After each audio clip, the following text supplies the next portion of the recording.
Good evening class 11th। Previous lecture में मैंने आपको स्टार्ट करा था general properties of compounds of alkali metal. हमने एल्कली मेटल्स की जनरल प्रॉपर्टी स्टार्ट करी थी। बहुत सिंपल सा टॉपिक था, केवल प्लस और माइनस को अटैच करना है। रिएक्शंस आपकी ऑलरेडी आपकी 10th क्लास में करी हुई है। अब जैसे यहाँ देखिए, नेक्स्ट टॉपिक है आज का उसी कैटेगरी में, रिएक्शन विद हेलोजन्स। हेलोजन हम बोलते हैं क्लोरीन, ब्रोमीन, आयोडीन को, या कोई हेलोजन एसिड हुआ HCl, HBr, HI। ये जो HCl है इसको बोलते हैं हाइड्रोक्लोरिक एसिड, इसलिए हम इसको बोलते हैं हेलोजन एसिड। ये जो पूरे एसिड्स हैं इनको एक साथ हम क्या बोलेंगे? Halogen acids. सिमिलरली इसका रिएक्शन करा मैंने इससे, इनका रिएक्शन करा, तो बहुत सिंपल सी रिएक्शन है। देखिए, अगर मैं Li2O लिया मैंने, या LiOH लिया, या Li2CO3 लिया और रिएक्शन करी क्लोरीन, ब्रोमीन या आयोडीन से, तो क्या बनेगा? एक्चुअल में टोटल 30-40 टाइप की केमिकल रिएक्शन है जो मैं आपको 3 लाइन्स में समझा रहा हूँ। अगर मैंने Li2 लिया और Cl2 की रिएक्शन करी तो Li की वैलेंसी +1 है और क्लोरीन की वैलेंसी -1 है, तो क्या बन जाएगा? LiCl। ये Li प्लस में, क्लोरीन माइनस में, तो क्या बन जाएगा? LiCl, ये 2। ओके, तो 2 LiCl फॉर्म होगा और 2 LiCl फॉर्म होने के साथ क्या बनेगा? आपका ऑक्सीजन है, तो आप क्या रिलीज कर दो? ये O2। सिमिलरली आप लोगे LiOH और Cl2, ध्यान से देखो, कई बार ध्यान से सुनो। LiCl लोगे और Cl2 लोगे, ये करके चलो, ये करके देखते हैं कुछ नया। Li2CO3 लोगे और Cl2 लोगे, तो क्या बनेगा वो देखो अब जरा। सही है, तो कंटिन्यू करते हैं बेटा। देखो, अगर आपने लिया Li2CO3 और इसकी रिएक्शन करी Cl से, तो ज्यादा दिमाग नहीं लगाना है, आपको लेना है Li और आपको लेना है Cl, तो क्या बन जाएगा? LiCl। ध्यान से देख लो, LiCl फॉर्म होगा। तो अगर मैं वो लेता हूं तो क्या बन जाएगा बेटा? LiCl, ये 2 क्लोरीन, 2 लिथियम, 2 लगा दो यहाँ, साथ में बनेगा CO2 + 1/2 O2। तो इस तरीके से रिएक्शन आप कर सकते हो। प्लस को अटैच करना है माइनस से। अब जैसे यहाँ देखिए, मैंने लिया NaOH और मैंने लिया HBr, तो Na+ का है, Br- का है, तो क्या बन जाएगा? NaBr+, OH- का है, H+ का है, क्या बन जाएगा? वाटर। तो रिएक्शन को रटना नहीं है, रिएक्शन करके देखनी है। मैं बोलूँगा ऐसी रिएक्शन होगी, इसको लर्न कर लेना। लर्न वर्ड कभी नहीं बोलना है। लर्न को तो सोचना ही नहीं कि आपको साइंस में कुछ लर्न करना है। जो बोलता है मैं लर्न कर लूंगा, मतलब रट्टा लॉजिक में आ गया केस। लर्न नहीं करना है, रिएक्शंस करना सीखो, कैसे रिएक्शंस होंगी। अब जैसे देखो, मैंने लिया K2CO3 और मैंने रिएक्शन करा Cl से, कुछ नया करते हैं। चलो, मैंने रिएक्शन करा आपका HCl से, तो क्या बन जाएगा? K के साथ Cl। ओके, K की वैलेंसी +1, Cl की -1, तो क्या बन जाएगा? KCl, और साथ में क्या बनेगा? H और CO3, क्या बनाएगा ये? H2CO3। और ब्रेक होगे किसमें ब्रेक होगा? ये H2O + CO2 में। सही है। अब दूसरी चीज, इस टॉपिक से क्वेश्चन आता है, LiCl वाटर में सॉल्युबल क्यों नहीं होता है? और ये जो NaBr है वाटर में सॉल्युबल हो जाएगा थोड़ा बहुत। LiCl वाटर में सॉल्युबल क्यों नहीं होता है? आपको पढ़ाया था मैंने प्रीवियस लेक्चर में। LiCl कोवेलेंट नेचर का होता है। कोवेलेंट नेचर क्यों होता है LiCl का? Because Li cation is very very small. Li + 1 cation is very very small, and according to Fajans rule, जिसका कैटायन छोटा होता है उसका नेचर कोवेलेंट होता है, और covalent compound can not be soluble in water. सही है। तो बहुत सिंपल सिंपल से क्वेश्चंस हैं, कोई हार्ड टास्क और हाई फाई क्वेश्चंस नहीं आने वाले इन चैप्टर से, इजीली कर सकते हो। देखिए बेटा, नेक्स्ट रिएक्शन है रिएक्शन विद ऑक्सो एसिड्स। अब रिएक्शन देखिए, इक्वेशंस बहुत सिंपल है। रिएक्शन आप बहुत इतनी आसान है कि मेरे बिना पढ़ाई भी आप कर लोगे, बट इंपॉर्टेंट क्या है यहाँ? इंपॉर्टेंट टर्म है ऑक्सो एसिड्स। ये 12th में आएगा दोबारा आपके सामने टर्म। क्वेश्चन आता है, what do you mean by oxo acids? और कई बार ये होता है, हमें पता है 9th क्लास से ही पता है हमें, इवन 6th से पता है हमें फॉर्मूला, लेकिन we don't know what are oxo acids. तो कोई भी ऐसा acid which contain oxygen is called oxo acid. कोई सा भी ऐसा एसिड जिसमें ऑक्सीजन प्रेजेंट होता है उसको हम बोलते हैं oxo acid. Like H2CO3, H2SO4, HNO3, H3PO4। तो कोई सा भी एसिड जिसमें ऑक्सीजन इन्वॉल्व है उसको हम बोलेंगे ऑक्सो एसिड। अब देखो, रिएक्शन में कुछ भी, रिएक्शन में ये मैंने डिफरेंट टाइप के अल्कली मेटल्स लिए, ये मैंने ऑक्सो एसिड्स लिया, अब रिएक्शन करनी है जैसे आपको देखो, जैसे मैंने लिया पोटेशियम और मुझे रिएक्शन करनी है H2CO3 से, तो K की वैलेंसी +1 है और CO3 की -2, तो क्या बन जाएगा K2CO3। ओके, क्या बोलेंगे हम इसको, सॉल्ट। अब आप बोलोगे सर ये तो पोटेशियम कार्बोनेट है, पोटेशियम कार्बोनेट उसका स्पेसिफिक नेम है, बट उसकी कैटेगरी क्या है, मेटल सॉल्ट की। तो आप क्या बोलोगे कि एल्कली मेटल जब भी ऑक्सो एसिड से रिएक्शन करती हैं they always form metal salt. और साथ में क्या बनेगा देख लेते हैं, पोटेशियम अटैच हुआ CO3 से, साथ में क्या बनेगा H2, hydrogen gas is form. Clear है रिएक्शन, बहुत सिंपल सी रिएक्शन है, बैलेंस हम कर ही देंगे तो मेटल सॉल्ट फॉर्म होगा। सिमिलरली Na से करोगे SO4 के साथ, चलो इसको लेते हैं रिएक्शन को, Na की SO4 के साथ, या Li की करते चलो, Li को लेते हैं SO4 के साथ, तो क्या बन जाएगा, Li की वैलेंसी +1 होती है, तो क्या बन जाएगा Li2SO4 and H2, lithium sulphate. Got it. तो कॉन्सेप्ट ये है कि अगर एल्कली मेटल एसिड्स के साथ रिएक्शन करते हैं तो सॉल्ट बनते हैं, और सॉल्ट इजीली आप लिख सकते हो, कोई रिएक्शन में कुछ ऐसा नहीं है। बट क्वेश्चन कहाँ से आएगा, क्वेश्चन आएगा ये, अगर आपने डिफरेंट टाइप के एल्कली मेटल के सॉल्ट लिए, आपने lithium carbonate, sodium carbonate, potassium carbonate, rubidium carbonate, है ना, गॉट इट। अब आपको बोलता है ये कि इन दोनों में, चलो कुछ नया क्वेश्चन करते हैं, पहले वो बाद में देखेंगे, इन दोनों में ज्यादा कोवेलेंट कौन है, तो ये कोवेलेंट है, और इसका नेचर कैसा है, आयोनिक। अभी पढ़ा था आपने, लिथियम के जितने भी कंपाउंड्स होते हैं कोवेलेंट होते हैं, और नीचे चलने पर क्या बढ़ता है, आयोनिक कैरेक्टर। और आयोनिक बॉन्ड कैसा होता है, स्ट्रॉन्ग बॉन्ड। तो आप क्या बोलोगे, when we go in salt series top to bottom, अब ये सॉल्ट जरूरी नहीं कार्बोनेट ही हो, ये सल्फेट भी हो सकता है, ये फॉस्फेट भी हो सकता है। तो जितने भी एल्कली मेटल के सॉल्ट्स होंगे उन सब में कॉन्सेप्ट लगेगा। So when we go top to bottom, ionic character increase, ionic bond का behavior increase, due to which lattice enthalpy increase, and as the lattice enthalpy increase, then thermal stability increase। मतलब ये है कि आपको बहुत ज्यादा heat देनी पड़ेगी रुबिडियम कार्बोनेट को मेल्ट करने के लिए।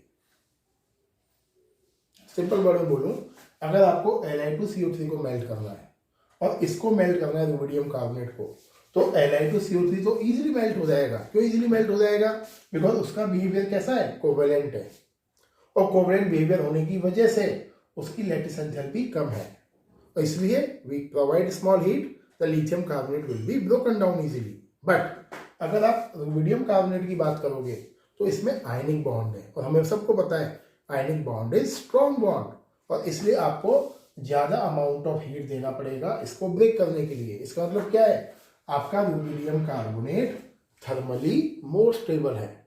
इतना डेप्थ में तो नहीं जाएगा, आपसे ये पूछेगा हार्डली यहां से क्वेश्चन कि out of them high temperature पर कौन ज्यादा स्टेबल है, तो आपको बोलना है हाई टेम्परेचर पर सोडियम कार्बोनेट ज्यादा स्टेबल है लिथियम से। क्यों, फिर वो रीजन आप लिख देना, है ना।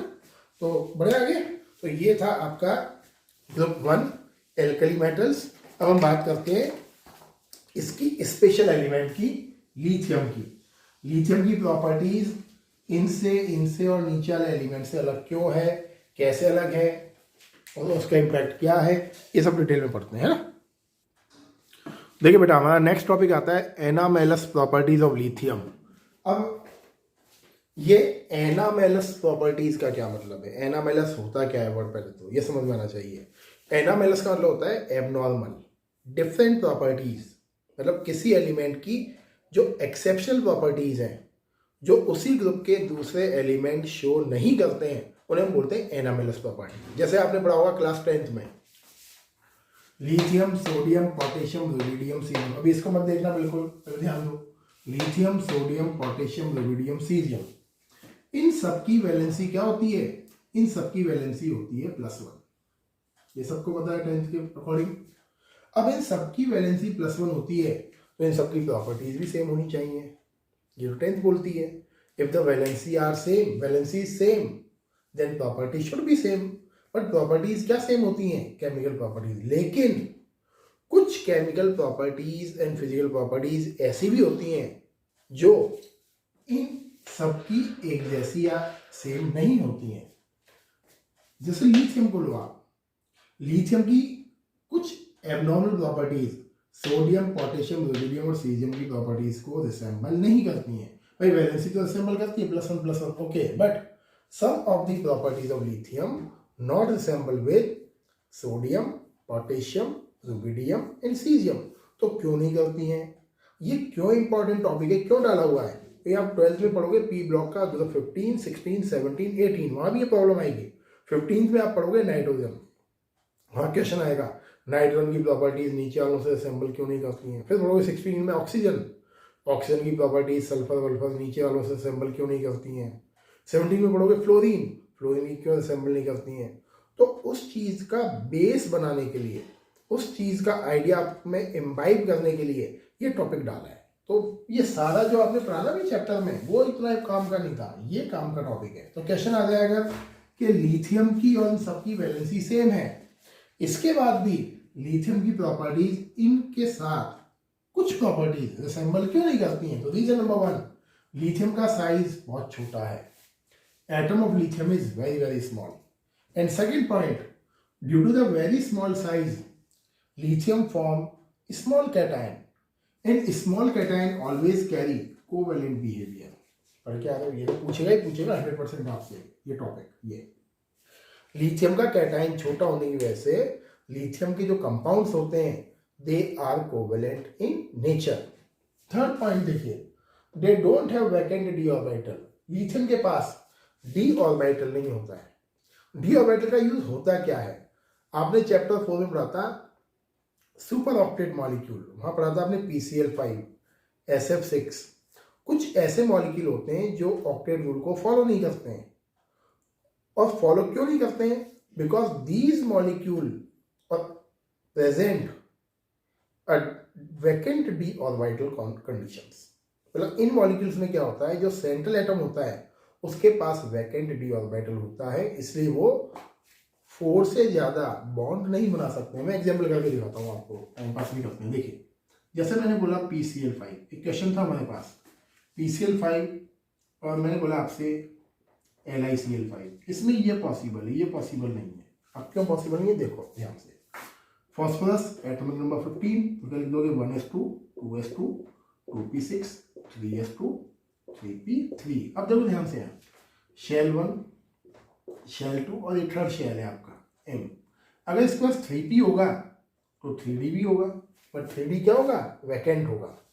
तो अब देखिए इसके पास एक्स्ट्रा 5 वैकेंट ऑर्बिटल्स हैं। अब बात करते हैं लिथियम की, इसका तो 3 है, तो 1s2 2s1 सही। अब 2s1 में हद क्या होगा, 2p हो जाएगा इसके पास,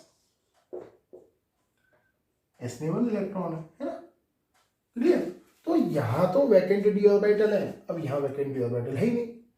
अब वैकेंट डी ऑर्बिटल होने की वजह से ये बहुत सारे एक्स्ट्रा बॉन्ड बना सकता है, कौन, फास्फोरस। इसलिए PCl5 ऑक्टेट रूल को फॉलो नहीं करता है। गॉट इट, ये ध्यान रखना। तो lithium does not carry vacant d orbital. And सबसे इंपॉर्टेंट एक और चीज, लिथियम की प्रॉपर्टीज, कुछ प्रॉपर्टीज मैग्नीशियम को रिसेंबल करती हैं, इसको बोलते हैं डायगोनल रिलेशनशिप। अब ये डायगोनल रिलेशनशिप होता क्या है, इसको समझो आप। ये सारे टॉपिक में पेरियोडिक टेबल एंड क्लासिफिकेशन में आपको पढ़ा चुका हूँ, डायगोनल रिलेशनशिप ये सब चीजें। एक बार फिर सुन लो, नए ढंग से भूल गए हो तो। देखिए जब हम पेरियोडिक टेबल में चलते हैं लेफ्ट टू राइट, तो एटम का जो साइज होता है डिक्रीज, जानते हो आप। और जब हम चलते हैं top to bottom periodic table में, तो साइज ऑफ एटम होता है इंक्रीज। तो अब देखिए when we go lithium to beryllium size हुआ कम, but when we go beryllium to magnesium size हुआ इंक्रीज। तो जब हम लिथियम से बेरिलियम की ओर चलते हैं तो एटम का साइज डिक्रीज होता है, कम होता है, बट बेरिलियम से मैग्नीशियम की ओर चलते हैं तो साइज इंक्रीज होता है। ये दोनों फैक्टर, साइज का डिक्रीज होना और साइज का इंक्रीज होना, they balance each other. And due to this जो लिथियम और मैग्नीशियम को डायगोनल ज्वाइन करता है, उस कंडीशन में लिथियम और मैग्नीशियम का साइज अप्रॉक्स सेम हो जाता है। अब सेम कैसे, फिर सुन लो, आप यहां से आ गए, ध्यान से सुनो, सपोज लिथियम का साइज 10 पिकोमीटर है और आप यहां से आ गए बेरिलियम पर, साइज कम हुआ, ये साइज हो गया इसका 7 पिकोमीटर, लेकिन फिर नीचे गए, फिर साइज बढ़ गया और साइज बढ़ने से हो गया 9.8 पिकोमीटर। तो अब देखो तो ट्रायंगल बन गया ये। तो इस ट्रायंगल के डायगोनल पर कौन है, लिथियम एंड मैग्नीशियम, तो इसका साइज क्या है, अप्रॉक्स सेम। और इस अप्रॉक्स सेम एटॉमिक साइज की वजह से ही लिथियम और मैग्नीशियम की कुछ प्रॉपर्टीज सेम होती हैं। इसको बोलते हैं डायगोनल रिलेशनशिप। 101% आने वाला क्वेश्चन जो आपके आएगा रॉन्ग और डिटेल में, है ना। तो अगर पूछ ले लिथियम और मैग्नीशियम की प्रॉपर्टीज अप्रॉक्स सेम क्यों होती है, अगर 1 मार्क्स में पूछता है तो सिंपल लिखना है due to diagonal relationship. Detail पूछ ले क्या होता है तो क्या लिखना है, when we go lithium to beryllium atomic size decrease, but when we go beryllium to magnesium atomic size increase. They both the factor balance each other.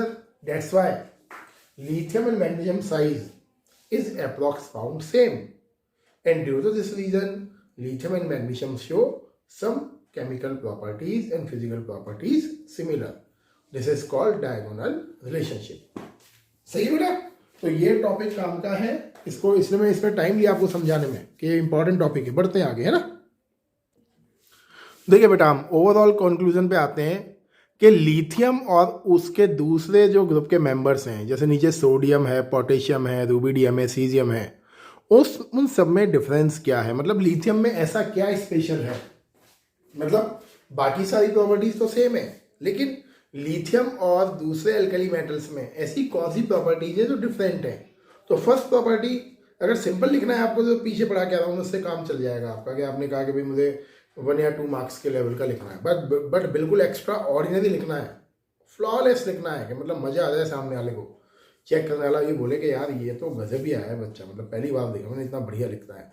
तो लिथियम में ऐसा क्या स्पेशल है कि उसकी कुछ प्रॉपर्टीज दूसरे एलिमेंट्स को रिसेंबल नहीं करती हैं। दूसरे एलिमेंट मतलब सोडियम, पोटेशियम, रूबिडियम, सीजियम को। तो देखिए कौन सी प्रॉपर्टीज है। First point, lithium is much harder, therefore having high melting point and boiling point.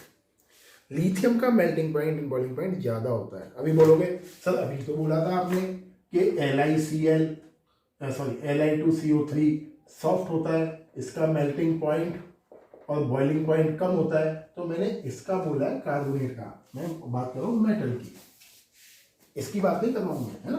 तो कई बार दिमाग में आती हैं चीजें।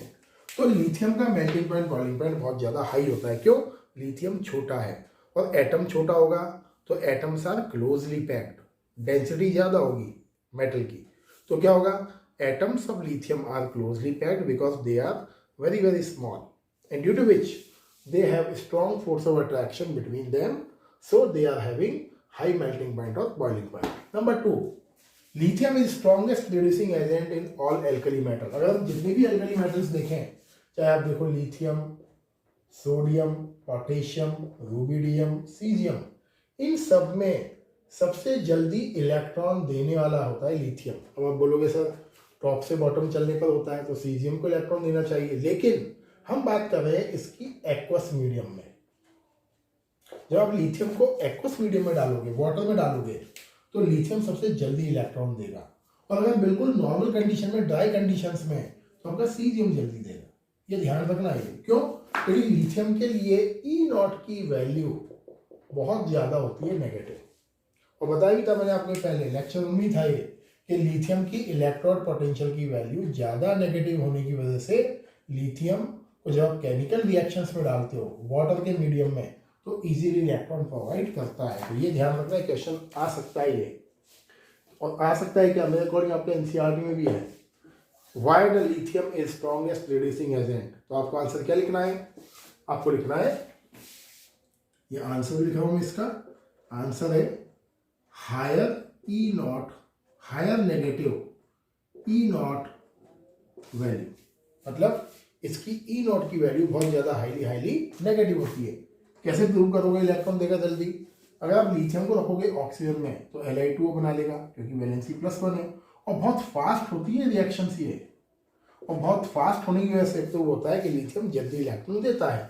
Li का रिएक्शन करोगे N2 से क्या बनेगा, लिथियम नाइट्राइड, वैलेंसी +1 इसकी -3। Okay, third point, lithium bicarbonate not in solid form but other alkali metals or carbonate solid form।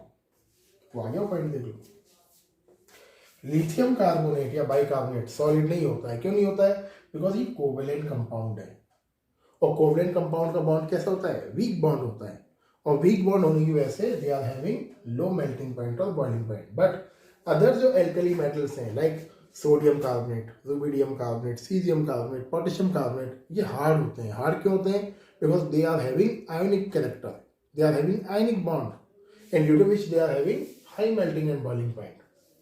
Li2O and LiF not soluble in water। क्यों soluble नहीं है water में भाई, because they are covalent behaviour, they are having covalent behaviour. ये covalent compound होते हैं, इसलिए water में सॉल्युबल नहीं होते हैं। किसमें सॉल्युबल होते हैं, ये सॉल्युबल होते हैं आपके बेंजीन्स, कार्बन टेट्राक्लोराइड, कार्बन डाइसल्फाइड्स, इसमें है ना। एंड लास्ट, लिथियम और सोडियम नाइट्रेट्स को जब हम हीट करते हैं तो बनता है lithium oxide, NO2 and O2। अब जैसे मैं इसको करके दिखाता हूँ, तो NO2 बनेगा, सॉरी Na2O, बैलेंस कर लेंगे, लगा देना 2 है ना, साथ में बनेगा NO2 नाइट्रोजन डाइऑक्साइड और ये O2। अगर आपको याद आ रहा हो तो क्लास 10th में हमने पढ़ा था एक टॉपिक थर्मल डिकम्पोजिशन, तो ये थर्मल डिकम्पोजिशन का ही रिएक्शन है माय डियर। आपने पढ़ा था थर्मल डिकम्पोजिशन, तो थर्मल डिकम्पोजिशन में ही ये रिएक्शन थी और सेम रिएक्शन में यहाँ लिख रहा हूँ, क्लियर। वहाँ सोडियम नाइट्रेट के साथ रिएक्शन थी। तो अगर आपसे कोई पूछ ले कि लिथियम की वो कौन सी प्रॉपर्टीज हैं जो अदर एल्कली मेटल से अलग है, तो अलग कौन सी प्रॉपर्टीज हैं, property number 1, property number 2, property number 3, property number 4, ये अलग नहीं है, ये तो मतलब कॉमन प्रॉपर्टीज है। तो अगर लिखना ही है दमदार तरीके से तो 4 पॉइंट है, और थोड़ा सा सिंपल लिखना है तो जो पीछे मैंने बताया कि लिथियम का साइज छोटा होता है, लिथियम का कैटायन छोटा होता है, डेट्स वाई उसका कोवलेंट बिहेवियर होता है, lithium does not carry vacant d orbital, उससे आप काम चला सकते हो। लेकिन कुछ अलग लिखना है, मज़ेदार लिखना है, बियॉन्ड द लेवल जाके लिखना है, तो ये फर्स्ट 4 पॉइंट लिखिए, मज़ा आएगा उसको लिखने में, है ना। लास्ट टॉपिक देखते हैं आज का कि लिथियम की प्रॉपर्टीज़ और मैग्नीशियम की प्रॉपर्टीज़ कैसे एक दूसरे को रिसेंबल करती हैं, कौन कौन सी प्रॉपर्टीज रिसेंबल करती हैं। देखिए बेटा, आज का लास्ट टॉपिक, ऐसी कौन कौन सी प्रॉपर्टीज हैं जो मैग्नीशियम और लिथियम की सिमिलर हैं, मतलब लिथियम और मैग्नीशियम में क्या सिमिलरिटीज़ हैं। तो सबसे बड़ी सिमिलरिटीज़, दोनों का साइज सेम है, फर्स्ट प्रॉपर्टी नंबर। सबसे इंपॉर्टेंट तो यही है, लिथियम और मैग्नीशियम का एटॉमिक साइज अप्रॉक्स सेम है, reason diagonal relationship, point number 1। Point number 2, lithium and magnesium का जो कंपाउंड्स होते हैं they are less soluble in water. क्यों, because they are having covalent behaviour, जो ऑलरेडी पढ़ा हुआ है आपने, उसी का डिटेल एक्सप्लेनेशन। तो मैं फटाफट रीड कर देता हूँ and then complete the topic. देखिए, some properties of lithium and magnesium, ये क्वेश्चन आ सकता है, क्वेश्चन लगा रहा हूँ। Some properties of lithium and magnesium are similar due to this diagonal relationship. क्या होता है ये, अप्रॉक्स सेम एटॉमिक साइज, बता के बैठा हूँ पीछे ना। Lithium and magnesium do not form super oxide due to the small atomic size. Super oxide क्या होते हैं, जिसमें आपके O-1/2 आयन होता है, that is called super oxide. याद है, लिखा था हमने, ऑक्सीजन -2 ऑक्साइड, O-1 पर ऑक्साइड, O-1/2 सुपर ऑक्साइड। तो लिथियम और मैग्नीशियम सुपर ऑक्साइड्स नहीं बनाते हैं। क्यों नहीं बनाते हैं, क्योंकि लिथियम और मैग्नीशियम का एटॉमिक साइज छोटा है, they do not release electron easily, oxygen को आसानी से नहीं देते हैं। LiCl and MgCl2 not soluble in water. क्यों नहीं होते वे सॉल्युबल, बिकॉज कोवेलेंट बिहेवियर है। कहाँ सॉल्युबल होते हैं, ऑर्गेनिक सॉल्वेंट इथेनॉल में, बेंजीन में, क्लोरोफॉर्म में सॉल्युबल होते हैं। Next, LiCl and MgCl2 both are deliquescent. ये इंपॉर्टेंट टॉपिक, टर्म ध्यान रखना। डेलिक्वेसेंट का मतलब समझ लो पहले क्या है। आपने देखा होगा, हम बाजार से फ्रेश NaCl लेकर आए, कॉमन सॉल्ट लेकर आए, और कॉमन सॉल्ट को आप एक बाउल में रख दीजिए, ओपन बाउल में 3 या 4 घंटे के लिए, या ओवरनाइट रख दीजिए बाउल में। आप मॉर्निंग में देखोगे आपका जो कॉमन सॉल्ट है वो गीला हो गया है, हल्का सा आपको लगेगा गीला गीला सा हो गया है। इसको बोलते हैं डेलिक्वेसेंट बिहेवियर। मतलब अगर हम किसी केमिकल को ओपन एयर में रखें और केमिकल क्या करे, ओपन एयर से मॉइस्चर को एब्जॉर्ब कर ले, सही है, या अपने साथ कॉम्बाइन करा ले, उसको बोलते हैं डेलिक्वेसेंट बिहेवियर। इसीलिए कॉमन सॉल्ट को, LiCl को, MgCl2 को we should keep in air tight container. जो सॉल्ट्स होते हैं हमें उन्हें एयर टाइट कंटेनर में रखना चाहिए। क्यों रखना चाहिए? अगर आप ओपन एयर में रखोगे तो एयर से मॉइस्चर को एब्जॉर्ब कर लेंगे in form of water of crystallisation. वही कंडीशन यहाँ पर है कि LiCl and MgCl2 both are deliquescent in nature as they become hydrated in open air. तो LiCl को अगर आप ओपन एयर में रखोगे तो वाटर के 2 मॉलिक्यूल्स को as a water of crystallisation attach कर लेगा, इसको बोलते हैं हम हाइड्रेटेड लिथियम क्लोराइड। MgCl2 को रखोगे तो वाटर के 8 H2 को अटैच कर लेगा, सही है। तो ये है आपका ग्रुप 1 एलिमेंट्स एस ब्लॉक में। सेम 3 लेक्चर्स आपके लगेंगे ग्रुप 2 एलिमेंट्स में, then chapter will be completed. P block भी आपका 5 टॉपिक का चैप्टर है, एंड चैप्टर 12 एंड 13 वो आपका टाइम लेंगे, वो लंबे चैप्टर्स हैं, है ना। तो ये वीडियो देखिए जल्दी जल्दी, सिंपल टॉपिक्स है ये। आपका हाइड्रोजन चैप्टर सिंपल है, एस ब्लॉक सिंपल है, पी ब्लॉक सिंपल है। सिंपल सिंपल को जल्दी कंप्लीट करिए ताकि पूरा अटेंशन हम फोकस करेंगे ऑर्गेनिक केमिस्ट्री पे, सही है। Thank you and have a nice day.